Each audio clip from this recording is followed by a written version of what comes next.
Bayangkan ini, akhir abad ke-13. Mesin perang paling mengerikan di dunia, Kekaisaran Mongol mengarahkan pandangannya ke selatan. Ke sebuah pulau yang kaya raya, Jawa. Mereka datang dengan satu tujuan, menaklukkan.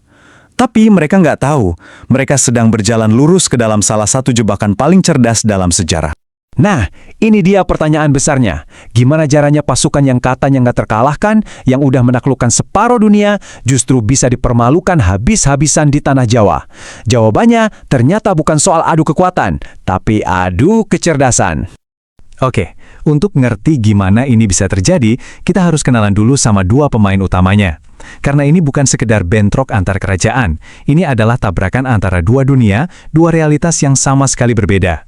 Di satu sisi, kita punya peradaban Jawa kuno, agraris, mapan, fokusnya ke perdagangan, seni, dan stabilitas. Sangat beradab. Di sisi lain, badai dari stepa, Kekaisaran Mongol.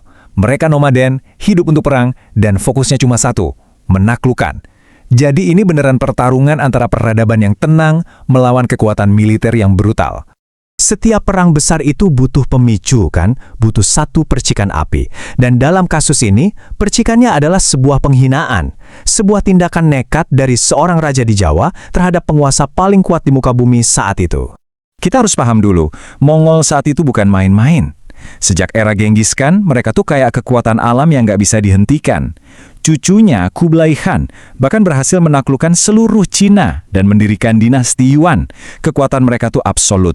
Nah, pada tahun 1289, utusan dari kekuatan inilah yang mendarat di Jawa. Permintaan dari Kublai Khan sebenarnya simpel dan nggak bisa ditawar-tawar lagi. Jawa harus tunduk, mengakui kekuasaan Mongol, bayar upeti, selesai. Bagi Mongol, ini prosedur standar. Bagi kerajaan yang mereka datangi, pilihannya cuma dua, takluk atau hancur. Tapi Raja Kertanegara dari Singasari, dia nggak milih salah satunya. Dia bukan cuma menolak. Oh bukan, dia mengirim pesan balasan yang jauh lebih keras. Sebuah penghinaan yang langsung membakar jembatan diplomasi apapun yang mungkin ada. Jadi gini cara dia melakukannya. Pertama, dia dengan tegas bilang tidak untuk tunduk. Itu aja udah cari masalah. Tapi yang kedua ini yang bikin semua jadi runyam. Dia memerintahkan wajah utusan Mongol itu dilukai. Perlu diingat, dalam budaya Mongol, utusan itu perpanjangan tangan kaisar. Melukai utusan itu sama saja dengan menampar muka Kublai Khan di depan umum. Jadi bisa dibayangin kan, bagi Kublai Khan dan seluruh kekaisaran Mongol, tindakan Kertanegara ini bukan lagi urusan diplomasi. Ini adalah sebuah tantangan terbuka.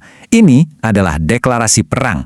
Armada invasi terbesar pun mulai disiapkan untuk membalas penghinaan ini. Tapi sementara Mongol sibuk menyiapkan puluhan ribu pasukan dan ratusan kapal, mereka nggak tahu kalau di Jawa peta politiknya udah berubah total. Pertarungan ini nggak lagi tentang kekuatan melawan kekuatan, tapi tentang kekuatan melawan strategi yang diotaki oleh seorang pangeran yang sangat cerdik. Tahun 1293, armada raksasa Mongol akhirnya tidak di pesisir Jawa. Mereka siap menghukum Kertanegara. Masalahnya cuma satu, target mereka udah nggak ada, mereka terlambat, dan mereka nggak sadar sedang berlayar lurus ke dalam sebuah perangkap. Jadi, ini plot twistnya. Selama Mongol di perjalanan, kerajaan Singasari ternyata udah runtuh duluan akibat pemberontakan internal. Raja Kertanegara tewas, kekuasaan direbut oleh pemberontak bernama Jaya Katuang. Nah, di tengah kekacauan ini, muncullah satu tokoh kunci, Raden Wijaya, menantu Kertanegara yang tersingkir. Dan disinilah kejeniusan bermain. Raden Wijaya melihat kedatangan armada Mongol bukan sebagai ancaman, tapi sebagai kesempatan emas. Rencananya itu simpel tapi luar biasa brilian. Langkah pertama, dia datangi Mongol dan pura-pura tunduk, menawarkan aliansi. Langkah kedua, dia bilang, bantu saya kalahkan musuh saya, Jaya Katuang. Dia memakai kekuatan Mongol untuk membereskan urusan internalnya. Nah, langkah ketiga, ini yang paling mematikan. Setelah Jaya Katuang kalah dan pasukan Mongol lagi capek-capeknya, bam! Raden Wijaya berbalik dan melancarkan serangan kejutan untuk mengusir mereka. Intinya begini, Mongol datang ke Jawa sebagai penakluk yang angkuh. Tapi mereka akan pulang sebagai pihak yang kena tipu mentah-mentah. Mereka nggak sadar kalau mereka cuma jadi bidak catur dalam permainan Raden Wijaya. Dan gilanya, rencana yang kelihatannya mustahil ini berjalan dengan sangat mulus. Begini eksekusinya. Pasukan Mongol yang merasa sudah punya sekutu lokal yang setia, setuju untuk bekerja sama. Mereka berpikir sedang menjalankan misi suci dari kaisar mereka untuk menghukum pemberontak di Jawa. Padahal kenyataannya, mereka cuma jadi alat, mereka jadi tukang pukul gratis dalam perang saudara orang lain. Coba lihat betapa ironisnya ini. Tujuan awal Mongol menghukum penguasa Jawa. Realitanya, mereka malah jadi pion yang membantu Raden Wijaya naik tahta. Tujuan mereka menaklukkan Pulau Jawa. Realitanya, mereka diusir pulang dengan tangan hampa setelah tenaga mereka diperas habis, sebuah kegagalan total. Kekalahan telak Mongol di Jawa ini bukan sekedar cerita kemenangan biasa loh. Peristiwa ini justru menjadi pupuk yang menyuburkan lahirnya sebuah imperium baru yang akan mendominasi seluruh Nusantara. Coba ingat-ingat tahun ini. 1293. Ini bukan sekadar angka. Ini adalah titik balik dalam sejarah Asia Tenggara. Karena 1293 adalah tahun di mana invasi Mongol yang perkasa itu gagal total. Dan dari abu kegagalan mereka, lahirlah sebuah nama besar, Majapahit.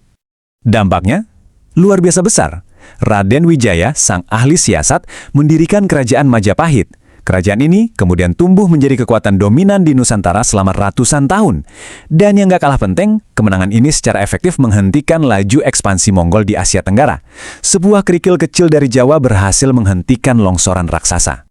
Jadi, kisah ini meninggalkan kita dengan satu pertanyaan menarik kan? Pada akhirnya, apa sih yang benar-benar membangun sebuah imperium yang hebat? Apakah kekuatan mentah untuk menaklukkan, atau kecerdasan untuk beradaptasi, menipu, dan menang di saat yang paling tidak terduga? Sampai sini sudah paham? Jadi kalau teman-teman ada yang mau ditanyakan, silahkan komen dan bantu channel ini menjadi lebih besar dan maju.